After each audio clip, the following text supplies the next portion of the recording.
बिस्मिल्लाहिर्रहमानिर्रहीम। अस्सलाम वालेकुम।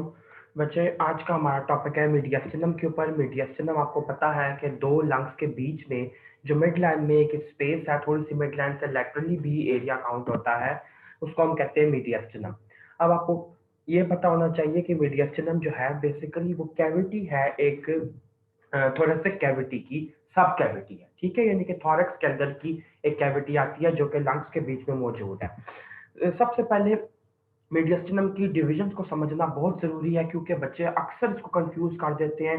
सुपीरियर को एंटीरियर मीडियस्टिनम बना रहे होते हैं, इंफीरियर को पोस्टीरियर से कंपेयर कर रहे होते हैं। तो सबसे पहले बच्चे, लेट्स मेक इट क्लियर कि this is your manubrium and this one is your body of sternum. तो इनके जंक्शन पे होता है एंगल ऑफ लुई, ये जिसको हम कहते हैं मेन्यूब्रियो स्टर्नल एंगल, जो यहाँ पे लेबल्ड भी है। ठीक है।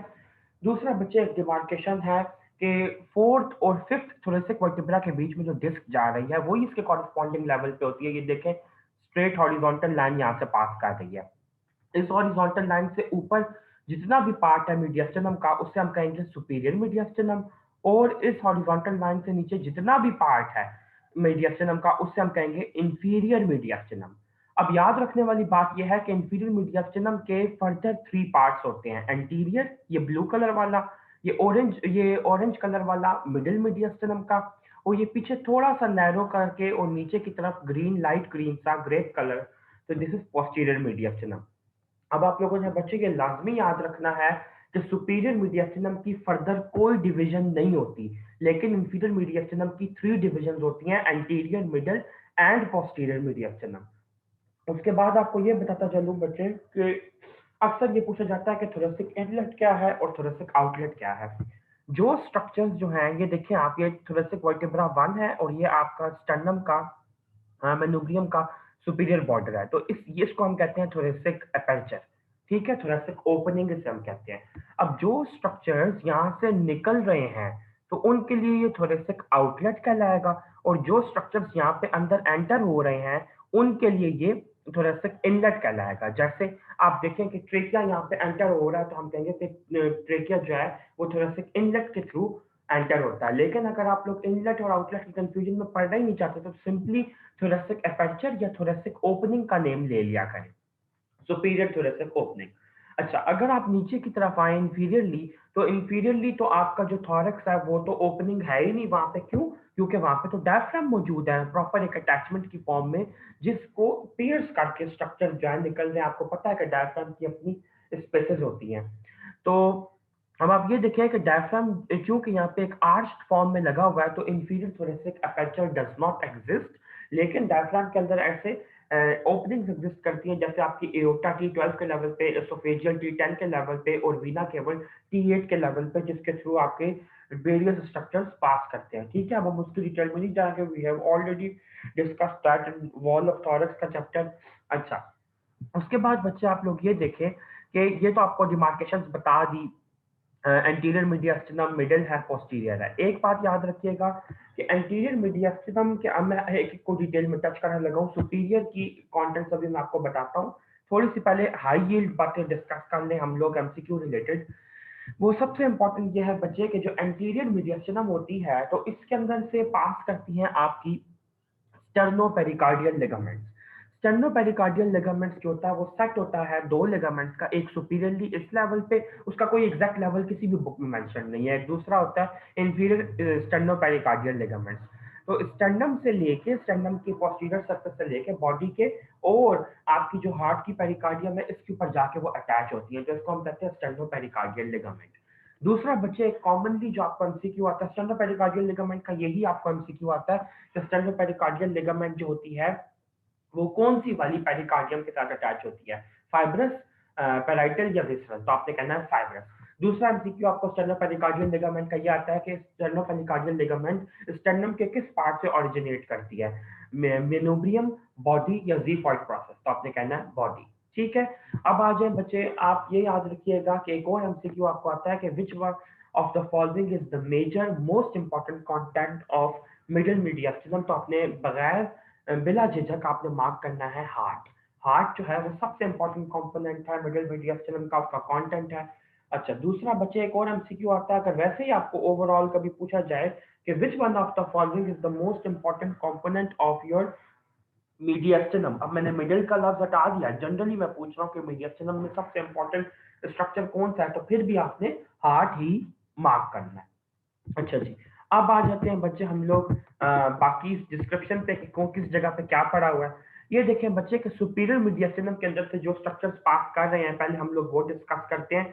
एसोफेगस देखिए ऊपर से नीचे की तरफ आ रहा है, ट्रेकिया आ रहा है, आर्च ऑफ एओर्टा का पार्ट ऊपर आता है। देखें ये लाइन इस डिमार्केशन के लिए दी हुई है, तो आर्च ऑफ एओर्टा आ रही है और उसकी ब्रांचेस आ रही है। उसकी ब्रांचेस कौन सी होती हैं बच्चे? राइट साइड पे होता है ब्रेकियोसेफालिक ट्रंक, और लेफ्ट साइड पे होता है आपका लेफ्ट कॉमन कैरोटिड और लेफ्ट इंटरनल आइलिक आर्टरी, जहाँ पे ये मेरा एरो मूव कर रहा है। साथ ही साथ बच्चे आपकी ब्रेक वेन्स आ जाती हैं, ठीक है, ब्रेकियोसेफालिक, जो कि मिलके सुपीरियर वीना केवा बनाएंगी और वो यहाँ पे पोर करेगी फिर राइट एट्रियम के अंदर, और फ्रेनिक नर्व और वेगस नर्व। ये बहुत इंपॉर्टेंट स्ट्रक्चर्स हैं जो कि सुपीरियर मीडियस्टिनम से पास कर रहे हैं। आप लोगों को एक निमोनिक इसका बताता चलूं याद करने के लिए, ये आप लोग की बीडी के एनाटॉमी के बुक में भी दिया हुआ है। तो देखिए कि इसका निमोनिक क्या है, private left battle. Private left battle से क्या मुराद है, ये देखें, PVT, phrenic nerve, vagus nerve, thoracic duct, left recurrent laryngeal nerve, right वाली की बात नहीं की, ठीक है।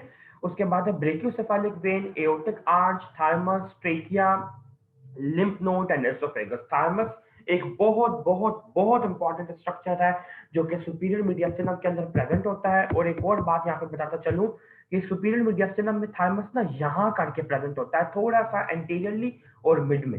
अब आपने ये याद रखना है कि थाइमस का ही कुछ पार्ट आपका एंटीरियर मीडियस्टिनम में भी आ रहा होता है। तो ऐसे काफी सारे एमसीक्यू आप लोगों के प्रॉप्स में आ चुके हैं जिसमें ये पूछा जाता है कि which one of the following मीडियस्टिनम contains thymus.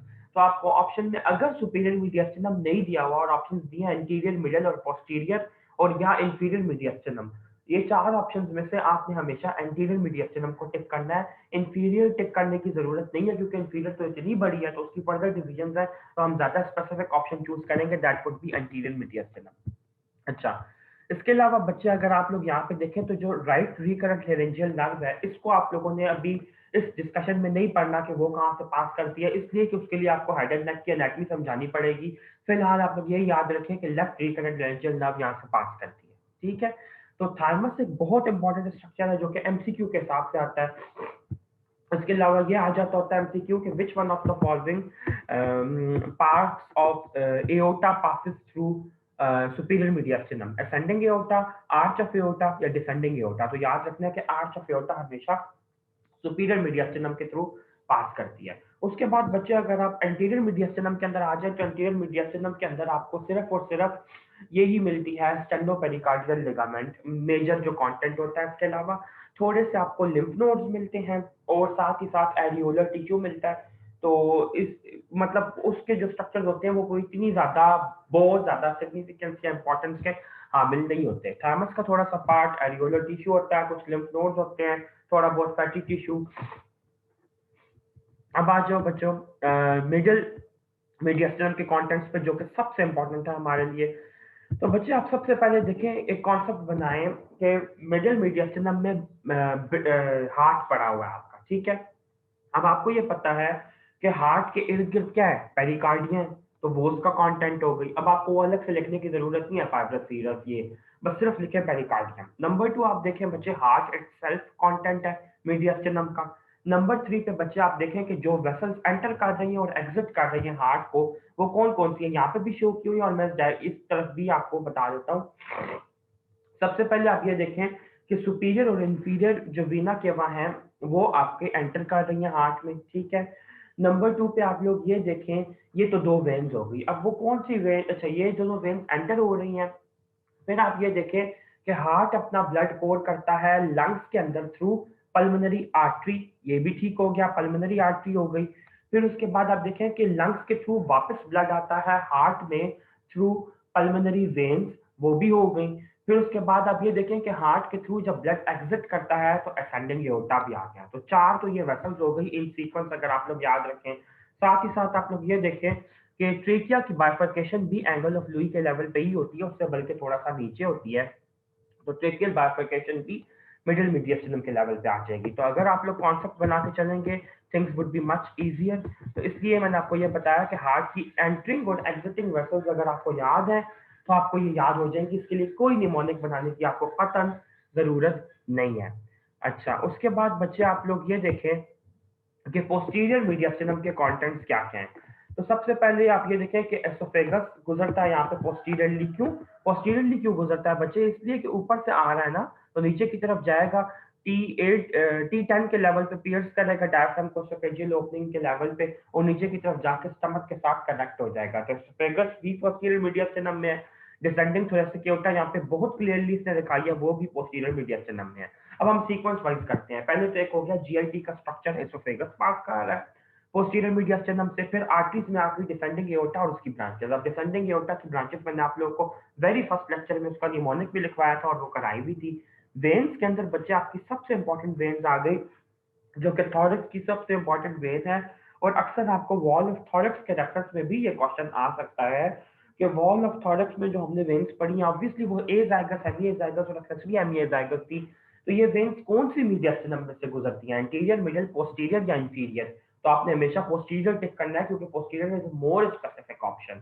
Nerves में बच्चे वेगस नर्व आ गई और स्प्लास्टिक नर्व्स आ गई। ठीक है, स्प्लास्टिक नर्व्स भी हम लोग ऑलरेडी पढ़ चुके हैं, जो सिम्पैथेटिक गैंग्लिया से अराइज करती हैं, और थोरेसिक डक्ट गुजरता है, और साथ ही साथ लिम्फ नोड्स गुजरती हैं। तो ये आपने लाजमी याद रखना है कि थोरेसिक डक्ट जो है वो पोस्टीरियर मीडियस्टिनम से भी गुजरता है, और यानी कि पोस्टीरियर इंफीरियर मीडियस्टिनम का पार्ट है, ऊपर की तरफ आता है तो फिर सुपीरियर मीडियस्टिनम से भी गुजरता है। अब आप लोगों को बताता हूँ कि कौन सा ये एक निमोनिक है बच्चे, छोटा सा पोस्टीरियर मीडियस्टिनम के कंटेंट्स को याद करने का ये इतना क्लियर नहीं होगा, इसलिए मैं पढ़ के बता रहा हूँ। डेट्स इसका नाम है, और डेट से क्या बनता है? डी से डिसेंडिंग एओर्टा, ए से ए जाइगस एंड हेमी जाइगस वेन, टी से थोरेसिक डक्ट, ई से एसोफेगस, एफ से सिम्पैथेटिक ट्रंक या गैंग्लिया या स्प्लास्टिक नर्व। ठीक है, डेट्स इसका निमोनिक है। अच्छा जी, ओके बच्चे, हमारा वेरी नेक्स्ट टॉपिक है autonomic nerve supply of heart, यानी कि हार्ट की नर्व सप्लाई क्या है।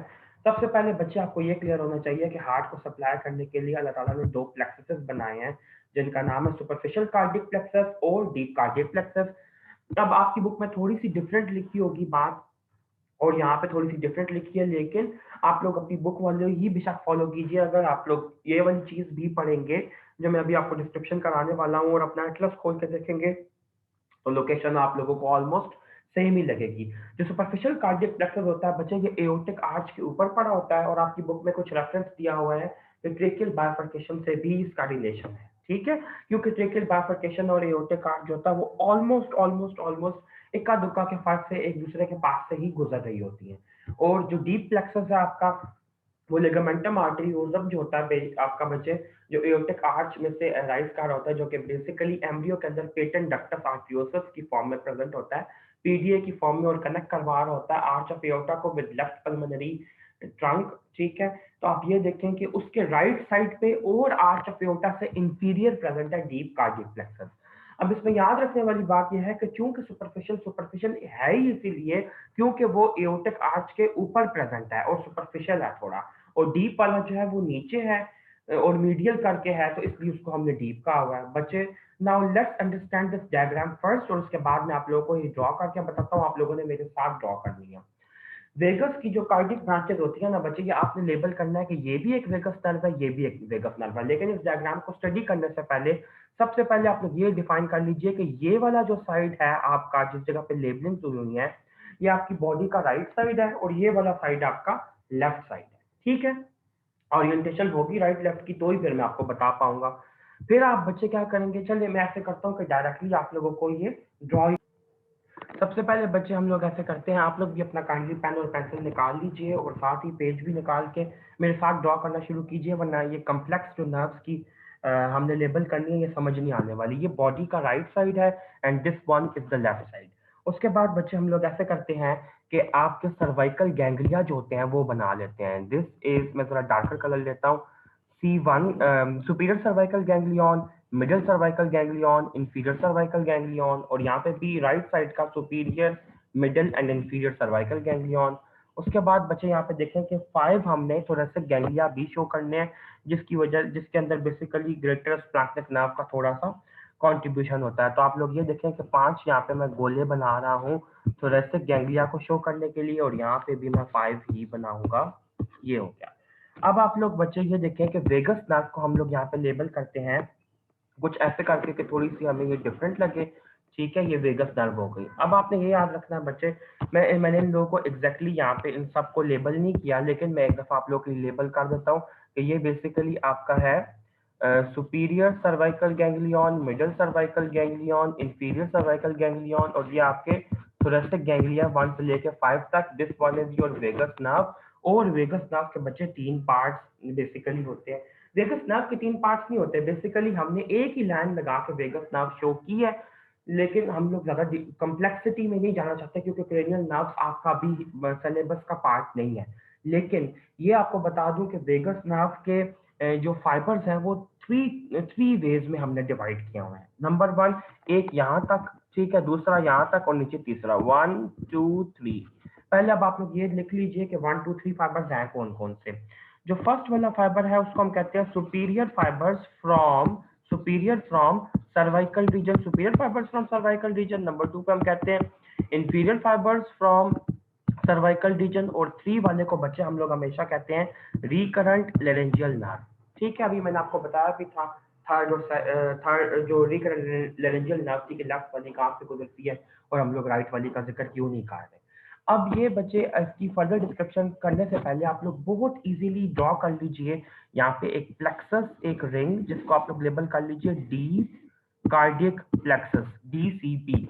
और दूसरा यहाँ पे आप लोग लेबल कर लीजिए एक और प्लेक्सस जिसको आप लोग लेबल करेंगे यहाँ पे SCP, superficial cardiac plexus.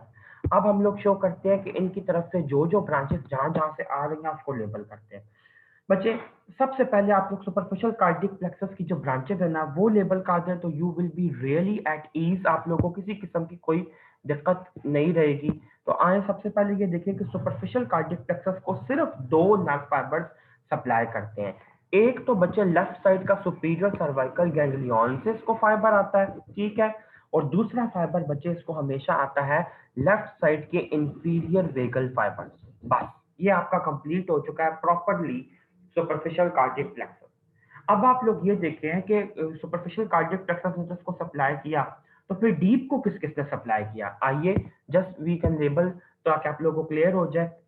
Vagus के सुपीरियर पार्ट में से फाइबर आए डीप को, वेगस के इंफीरियर पार्ट में से फाइबर आए डीप को, रिकरेंट लेरेंजियल नर्व में से आए फाइबर्स डीप को, और ये सारे राइट साइड के मैं भी आपको बता रहा हूँ। उसके बाद सुपीरियर, मिडल और इंफीरियर तीनों मिलकर फाइबर्स देते हैं डीप कार्डियक प्लेक्सस को। फिर आप देखें T1 T2 T3 T4 T5 के जो फाइबर्स हैं वो मिलकर सप्लाई करते हैं राइट साइड के डीप कार्डियक प्लेक्सस को। ठीक हो गया।